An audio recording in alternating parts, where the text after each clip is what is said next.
Bismillahirrahmanirrahim. Assalamu alaikum, Shaykh.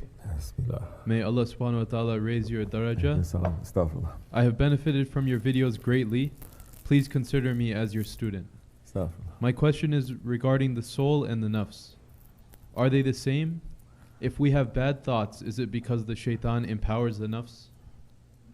Bismillah ar-Rahman ar-Rahim. Let's use the word ruh and let's use the word nafs. I don't want to get too technical. The spirit, let's say, the ruh is a spirit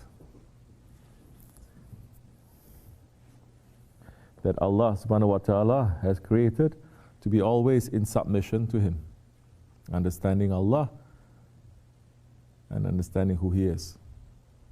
Because the spirit saying to Allah subhanahu wa ta'ala, you are Allah and I am your servant. This is the spirit. The nafs is a different entity, different creation that Allah has also given to us. But that nafs, that ego, is the one who is always in opposition to the laws of Allah, opposition to Allah. The ego is not shaitan. And the ego is very powerful, that the ego can disobey Allah and can declare itself a partner to Allah. Not only a partner, can say, Allah does not exist, only I exist. Which so many people in this world are saying that. So, the shaitan, it is a creature that is made from fire, that is filled with wrong intentions, that was a good servant to Allah, but not for the sake of Allah, but for the sake of itself. That when it saw that Allah subhanahu wa ta'ala is going to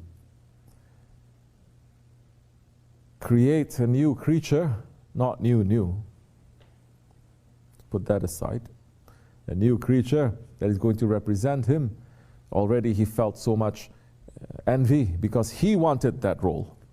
He wanted that honor. So now his service to Allah is not for the sake of Allah, his service to Allah is to get that position of Maqam Mahmud, the most highly praised station. The ego, awliyaullah is saying, they are 70 times more powerful than the shaitan. Shaitan disobeyed Allah once.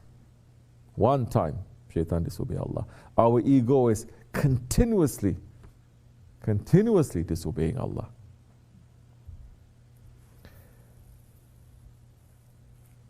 The ego is inside of us.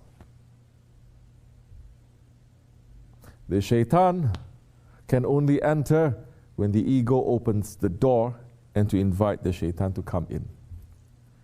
And when the shaitan comes in, Shaykh Effendi is saying the shaitan is like the teacher of the ego. Like what we said before, the ego is not very smart. It has thousands of tricks and traps, yes, but it's not very, it just says directly what it is. Allah is saying, who am I, who are you? It's saying, you are you and I me. You understand? No hiding, no slickness, no nothing, but shaitan, ooh. Shaitan, imagine if that question is asked. That's why when Allah is saying, bow down to Adam, he refused. He has so many reasons. So many reasons. So now with the intelligence of shaitan, the ego can become even more powerful, and the ego is going to be directed by shaitan to whisper, and the shaitan may not even be capable of doing things, but the ego will do it. The cruelty of mankind today, shaitan doesn't have to do anything. And shaitan will say on the day of judgment, I'm not responsible. What is the power of shaitan to mankind? Allah is saying, he's just whispering. He's putting a whisper there. And then, does he stay? No, he withdraws. Shaitan will say on the day of judgment, I never forced them, Ya Rabbi.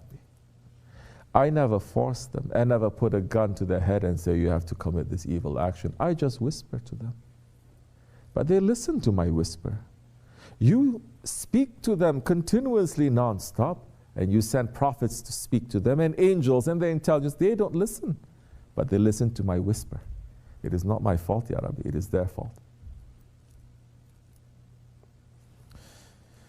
So tariqat must teach us what is the ego, what is shaitan. And in this Naqshbandi tariqat, we are not concentrating on the spirit. We are concentrating on the veils that is blocking, the chains and the ties that is blocking the spirit. We are concentrating not what is behind the veil, the power of the ruh. We are concentrating on the veils that is in front, that is blocking, that is binding the spirit, and to remove 70,000 veils between us and Allah. Like what? Arrogance. Huge. Thousands of ways that arrogance is showing. Don't think arrogance is just showing like this. Sometimes people look so nice, but you know they're very arrogant. Anger. Don't think anger is just someone screaming. That is an angry person screaming. Not looking at anything. When you scream like that, the anger comes, shaitan takes over. It doesn't matter how much you pray. Doesn't matter what you look. That time when shaitan takes over, you have a gun in your hand, you will kill.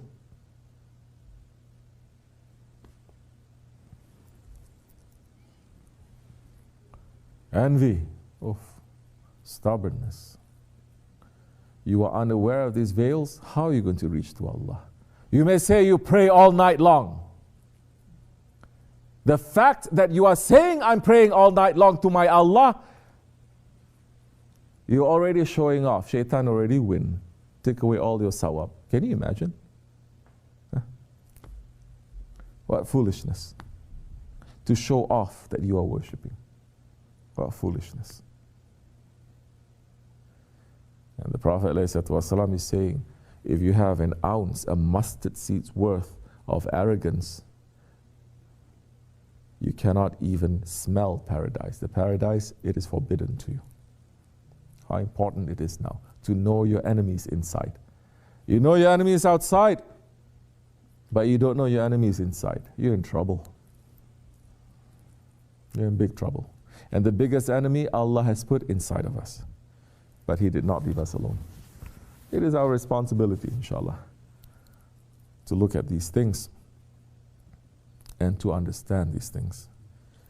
Tariqat, Sufism, Tasawwuf must offer you guidance to come out from the mess of your ego and shaitan and to return to Mawla. If He's not teaching you about your ego, run away from it. If it's there to pet your ego, run away from it. Especially in these days. Allah forgive me, inshallah. Assalamu alaikum.